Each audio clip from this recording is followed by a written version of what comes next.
SSC 24 ব্যাচের কিছু স্টুডেন্টের সাথে আমি ডিরেক্টলি বা ইনডিরেক্টলি কানেক্টেড আছি। ম্যাক্সিমামের লাস্ট মোমেন্টে এসে একটা সমস্যায় ফেস করতেছে, সেটা হচ্ছে এক্সামের আগের দিন টাইম মতো রিভিশন শেষ করতে না পারা। সে সবই পারে, সব কিছুরই মোটামুটি আইডিয়া আছে, বাট টাইম মতো রিভিশন শেষ করতে পারে না।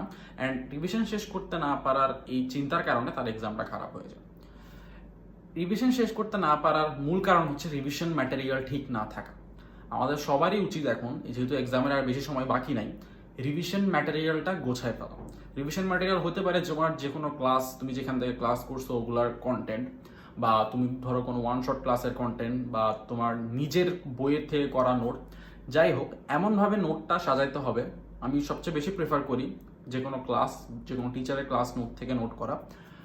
ওখান থেকে নোটটা এমনভাবে সাজাতে হবে যেন প্রপার টাইমে তোমার রিভিশনটা শেষ হয়। টাইম বেঁচে গেলে বেঁচে যাক, এরপর তুমি অন্য কিছু পড়তে পারো, বাট কম্প্যাক্ট যাতে হয় তোমার রিভিশন ম্যাটেরিয়ালটা, সেই দিকে